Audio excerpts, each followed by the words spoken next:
کسی اور آگے بڑھا. اس قدر محبت کے انداز تھے, اس قدر محبت ہے. اور یہ پریکٹیکل کریں آپ, یہ سارا پریکٹیکل ایک خاکہ آپ کے سامنے رکھ دیا جا رہا ہے. یہ جوں آپ اس کے اندر آگے بڑھتے چلے جائیں گے آپ سمجھیں گے کہ میرا ایک سجدہ کتنا طویل ہو جائے کہ میں اس سجدے کے اندر ساری کائنات کو سمیٹ لوں. تو فرمایا اشہد ان لا الہ الا اللہ واشہد ان محمدن عبدہ ورسولہ.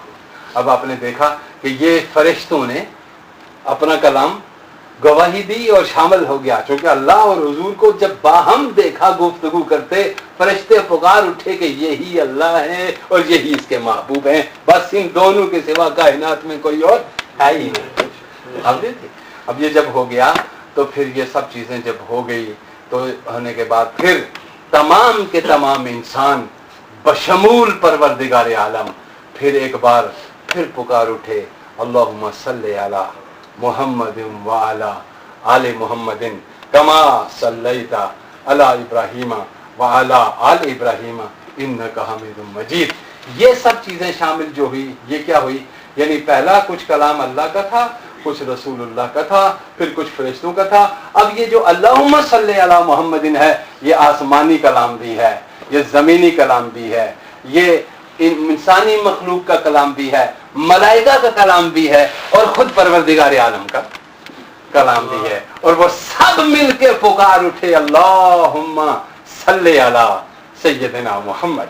اب پھر سب جب شان محمد صلی اللہ علیہ وسلم دیکھی تو ہم نے سب نے ریکویسٹ کی کس سے, پروردگار عالم سے, اے اللہ فرشتے بھی, انسان بھی, جن بھی, ساری مخلوق جتنی بھی تھی, سب نے جب شان مصطفیٰ دیکھی تو دیکھ کر سب پکار اٹھے اللہم صلی علی سیدنا محمد.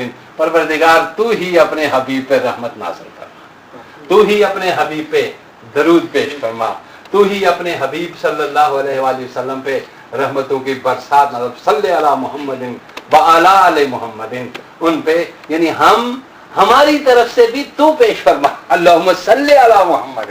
ہم طاقت نہیں رکھتے کہ تیرے حبیب پہ درود پڑھ سکیں, ہماری زبان اس قابل نہیں, تو ہی پڑھ, یعنی پڑھ ہم رہے ہیں مگر گزارش کر رہے ہیں پروردگار اس کو تو پیش فرما. حضور علیہ السلام کی بارگاہ میں اللہم صلی علی محمد وعلی آل محمد کما صلیت علی ابراہیم وعلی آل ابراہیم انک حمید مجید. اللہم بارک علی محمد وعلی آل محمد کما بارکت علی ابراہیم وعلی آل ابراہیم انک حمید مجید. جب یہ ہو گیا سارے کا سارا, اب یہ مقام ایسا بن چکا تھا جہاں پہ جو بھی دعا مانگی جاتی اس کی سوال ہی نہیں پیدا ہوتا, وہ قبولیت اس کی رد کر دی جاتی. تو یہاں پہ ایسے مقام پہ پھر دعا فرما دی گئی, رب جعلنی مقیم الصلاۃ. پروردگار یہ جو لمحے تو نے ہمیں نصیب کیے ہیں نا, ایسے بار بار نصیب فرمانا, ایسے بار بار نصیب فرمانا.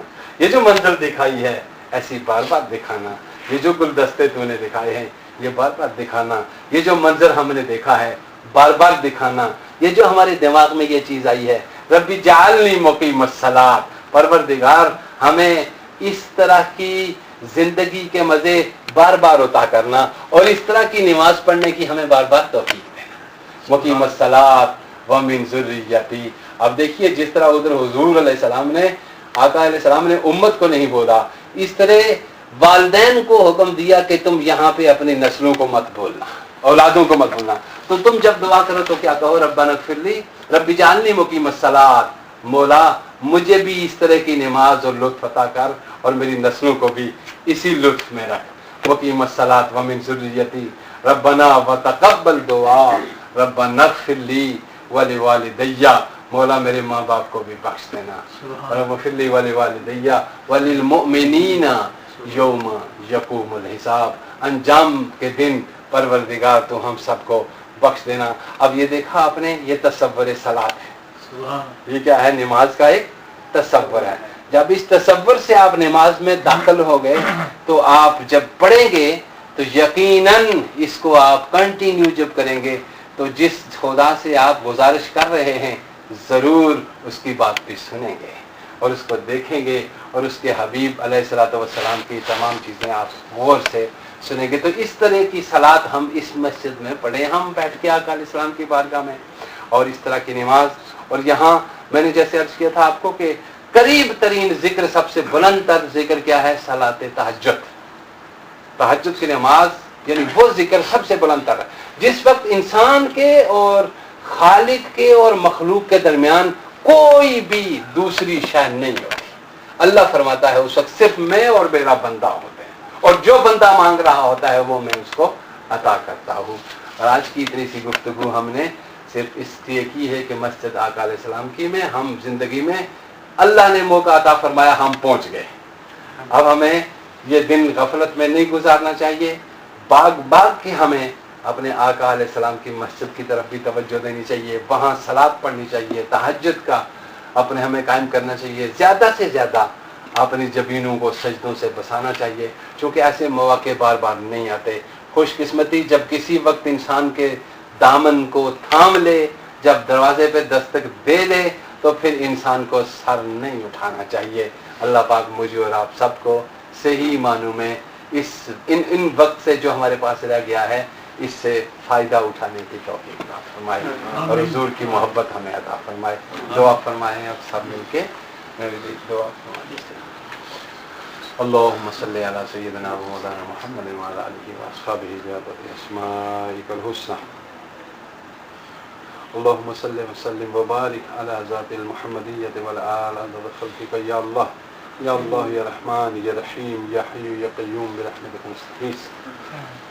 رب کریم، کتنے بڑے احسان تو نے فرمائے، ہم جیسے گناہگار تیرے گھر سے ہو کر تیرے حبیب کے در پہ آ لگے۔ پروردگار، ہماری زندگی میں اتنے حسین لمحات شاید کبھی بھی نہیں آئے اور نہ آئے ہیں۔ پروردگار، یہ تیرا فضل ہیں، تیرے حبیب کے کرم ہیں۔ پروردگار، اپنے فضل سے، اپنے حبیب کے نالین مقدسہ کے توسل سے یا اللہ ہمارے مقدر میں بار بار اس طرح کی حاضری کر دے۔ کئی بار، ہزار بار تیرے دروازے پہ ہم حاضر ہوں، مولا ہمیں اپنے دروازے کا منگتا بنا دے تاکہ ہم مانگتے رہیں تیرے دروازے پہ، مانگتے رہیں، اور پروردگار تو عطا فرماتا رہے۔ یا اللہ، تو اب تجھ سے تیرے حبیب کو مانگتے ہیں اور تیرے حبیب سے تجھے مانگتے ہیں، اور جب تیرے حبیب کا دروازہ ملے تو اس دروازے سے ہم تجھے طلب کرتے ہیں، اور جب تیرے دروازے پہ کھڑے ہوتے ہیں تو اس جگہ سے ہم تیرے حبیب کو مانگتے ہیں۔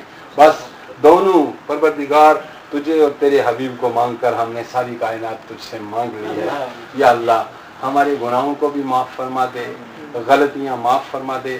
ہم اتنی گزارش کرتے ہیں پروردگار عالم تجھ سے کہ جنتیں تیری سلامت ہیں، وہ ہمارے ہی گناہگاروں کے لیے تو نے بنا رکھی ہیں۔